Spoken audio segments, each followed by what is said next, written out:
Hey, Bruce, how you doing? I'm doing well. They muted me. They muted me, Steve. I need to speak. They're afraid of what you're going to say. Yeah.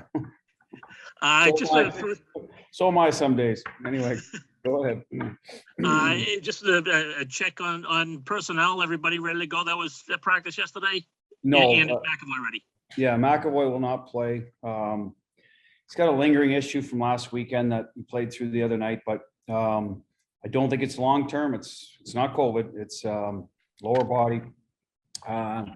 So getting him an extra day will probably help, and I would anticipate he'll be back in Saturday. So Johnny Moore will go in, play the right side with Grizz. We'll start that way. Johnny's played the right most of the time. He's gone in this year, at times there for Carlo when he was out, and then adjust accordingly. Okay. Tuukka's going back to Providence to rehab there. And obviously the next step would be to go to Boston. This is, been in the works for a long time, but how do you think it's sitting with Linus and Jeremy and how is that going to work? Because it could be awkward.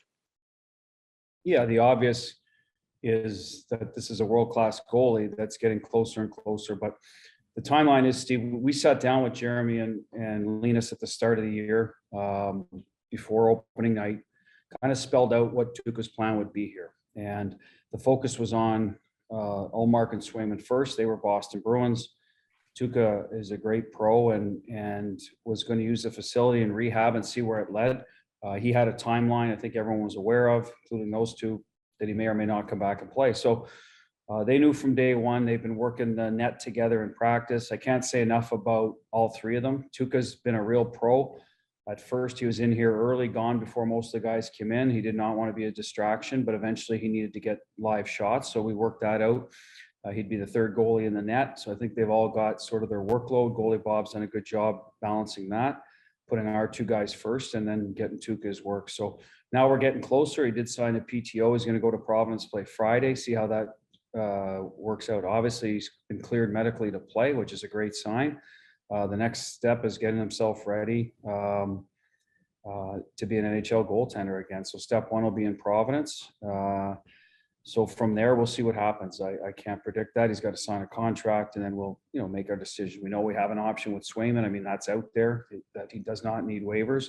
Doesn't mean he'll be the guy that has to go, but having one net for three goaltenders, if that's the case, will be a challenge, and we'll figure it out. But at the end of the day, we'll do what's best for the Bruins. And as for the other two, yeah, I mean, I'm sure that I think it's just human nature that as Tuukka gets closer, you're going to look over your shoulder a little bit. It can be good. It could be good competition, force them to, or it can go the other way where they they start worrying too much about it. So we've, like I said, tried to talk them about the situation without sort of overloading them, because again, there was a little bit of uncertainty how it all play out, but now we're getting closer to it. So hopefully, like I said, everyone plays well, and it's a good problem to have.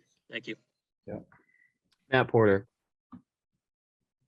Bruce, on that score, what was your perception of how they took the news when you first kind of explained to them that, I mean, obviously I have to imagine they knew, the situation somewhat, but what was your sense of the initial reaction to it? Well, that was October, so they were fine. It's not like anybody walked out of the room, and I think they, at the time, because it was 3 or 4 months away, I think it was more like, okay, thanks for informing us.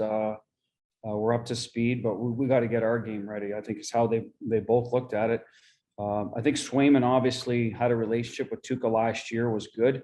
So he might have had a little more insight, just probably talking to Tuukka. I assume goalies talk together, and maybe Linus did with Tuukka as well while he was around. So they may have been hearing stuff that they already knew, and may even had more information from Tuukka, because I don't know how much they share with one another, right? So they were fine. I think they said they both knew they were in a good situation coming. One of them was going to have the net with a good team in front of them and a team that cares about defense. So, and both of them kind of accepted they got to control things they can control, which was their play and their work ethic and their preparation and practice habits. So they were fine. What's your sense of how the players in the room react to this kind of thing, having Tuukka back potentially? Well, they like Tuukka, and I think they realize how good a goaltender he is. And a couple of them even said it in practice, how hard he is to score on. I mean, he's just, like I said, he's solid. This surgery has obviously allowed him to be pain-free in his play up to this point. Just a matter of getting the rust off for him. So at the end of the day, I think they look at it as a positive when you add any type of good player to the mix, no matter what position he's at. Unless maybe it's yours as a young guy or even a guy that, might not be happy with his game, but that's the NHL. I mean, there's always someone coming along to sort of push you. I think that's a good thing in a team when it's internal. So at the end of the day, like I said, I think it's a positive for all the guys, but only they can answer that. And until he gets in the net, it's kind of hard to speculate how everyone's going to react to it. Pluto Shinzawa. Bruce, the milk crate game down in Providence, from your spot on the bench, if you recall, did you see it actually fly through the air? So Fluto, I would have been right in the heat of the battle and been a YouTube star if I had stuck around, but the game was over, the shootout was over. So I walked down the hallway. If you've been there, it's a short hallway, and I was in the coach's office and I heard that, the crowd and the trainers were saying, "You got to see this." So off I went back out there, but I missed most of it. So unfortunately, I did see it later and, had a pretty good recollection from a lot of firsthand witnesses, but I was down the hallway. So no, I actually missed the most of it. Jimmy Murphy. Hey, Coach, just on that note, obviously since then, Tuukka seems to have been able to calm his emotions much more. How key has that been for him over the years to just kind of channel that in the right way? Well, I mean, listen, I think you want passion in a goalie. I kind of felt or appreciated why. I mean, I was there. The one play was some of these shootout rules were new. And the guy overskated a puck. It looked like the play was dead. Everyone stopped. The other one looked like it went bar down. I think it went inside bar. So I get why he was frustrated. At the end of the day, I don't think it did any damage to anybody in particular. He got a little notoriety out of it. He was upset. It happens with players. He didn't hurt his team. The game was over. The shootout was over. So having a little passion, like I said, there's nothing wrong with that as long as you're able to control it. And he's done a really good job of that. I don't remember a lot of other times when Tuukka's really lost it, to be honest with you. So I don't think it was I think it was the exception, not the rule. Let's put it that way at that age. And I didn't see it much either, where he took himself out of the game with his temper, even while he was playing while I was down there. I think he was a guy that was pretty much under control most of his career. Kevin DuPont. Bruce, I've got a Steen question, but first to touch back on Tuukka, and you touched on this yesterday. Could there be any case here, maybe for the first, say, 3 weeks, to go with 3 goalies, if that's even possible in the cap space, roster size world? Well, yeah, you have a taxi squad. So, I mean, I think you'd be able to move Swayman onto there. I think if you put another guy on there, then it's waivers you're talking about. So that's a different animal. But yes, it could be that way. I think if you ask any goalie, one net for 3 goalies at some point becomes a challenge. But we'll do whatever we have to do to get everyone in the right spot, Kevin. At the end of the day, I'll say this about any position: you never want a young player that's still, in a, I don't want to say development, but still building his game to a certain extent, sitting out too long, whether he's a goalie, D, or forward.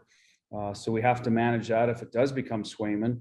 But by the same token, if he's given us the best chance to win, then we got to factor it in that he needs his share of starts. So yes, you could see that, absolutely.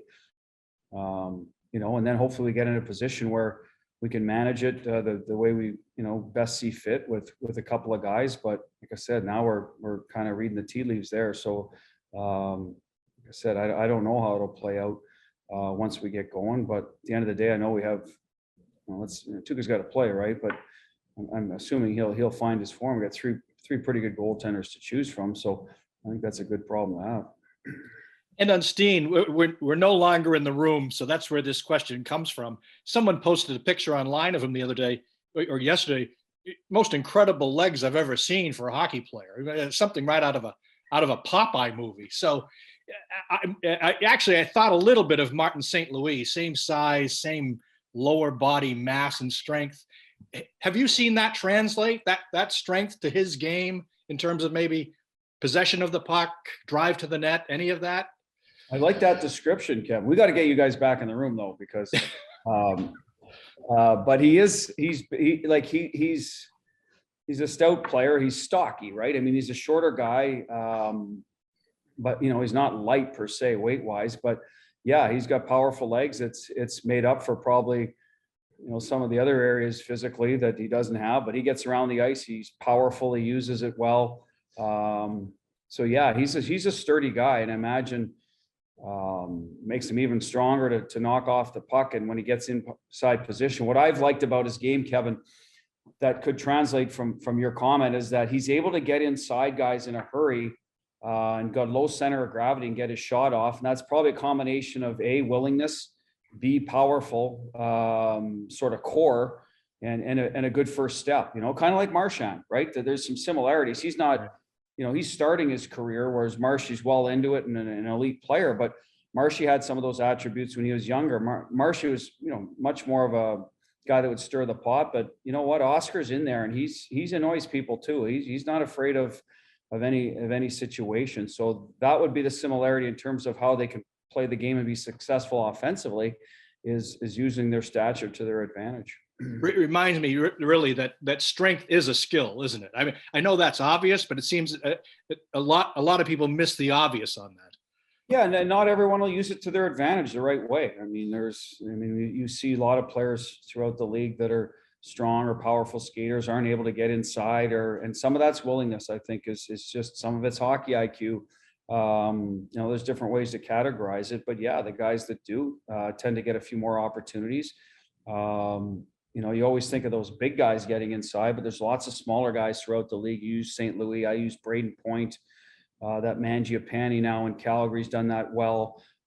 You can go down the list of guys that are willing to play the game inside. Theo Fleury was a small guy, but he was fearless. So guys that can do that and find their way through there, there's room for them in the game.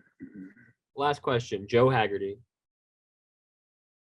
Hey, Butchie, at the end of November, Cam and Donnie had both kind of termed the goaltending as just okay, the situation and the way they were both playing. It seemed like since then, both of the goalies had really stepped it up a level as far as the way they were playing on the ice. Just your assessment of Ullmark and Swayman going into a situation where, Tuukka might be added to the mix at some point. Well, yeah, I mean, I don't know if that had anything to do with it. Players sometimes, I was asked a little bit about the difference now. I think honestly, some of it, Hags, is getting into the start of the year. Our schedule was so loose with games versus practices and we were splitting the duties to make sure each guy got going. It was tough for them to get into the rhythm. Two reasons. Hey, if you have a bad game or an average game, whatever, below average, you usually want to get right back in there and correct that. And they weren't able to because of our schedule. B, if you have a really sort of feeling good about yourself, you want to get on a roll and get right back in there. And, we were trying to make sure each guy got a certain amount of starts. So we were juggling a lot of that at the start. So I think some inactivity had something to do with maybe neither guy being at the top of their game. Now you start playing a few more games and, getting called out in the media, right? Who knows? Maybe that's what got it done for them. But at the end of the day, I think our whole team probably stepped up a notch, and that results in goalies feeling better about their game too. So I think there's probably two or three different things that went into it. And to me, the biggest thing I look at are they good goalies? Yes. So eventually they're probably going to play like good goalies. It just happened to be maybe a little bit down the road than what we'd hope, but I thought they were okay as well and had some really good outings at the start. Maybe not as consistent as we want. And I think that, like I said, had to do with not getting in the net enough. Is there some hesitation just as a coach to, mess with something that's not broken here, though? The point I'm making is that it seems like they're playing at a really good level right now. 8th in save percentage, I think 10th in goals against average in the league. Like, seems like they're in a pretty good spot. Is there a hesitation to sort of, potentially fix something that isn't really broken right now? Well, I mean, yes, the answer to that is you want to keep those guys going. But if there's another guy in the mix, and he's ready to play and you don't act as he go, you know what I mean? Do you lose that opportunity, right? Those are questions I can't answer right now. Let's get Tuukka here in a Bruins uniform signed, and then we'll sort of manage that. But I guess the answer to your question for the most part is it's a good problem to have no matter how it plays out when your goalies are playing better. We are back now at the level we're accustomed to around here. I think we're playing, like I said, better in front of them. And they're giving back to us when we do have breakdowns. And then it becomes an issue of now we're top 10. We want to be top 5. We want to be one of the elite teams in the league, and we're trending towards that. So that's a good thing. And Tuukka would assume could only help us with that if in fact he ends up being a Bruin. So again, for me, I think it's a good problem to have. Thank you, Coach. Yep.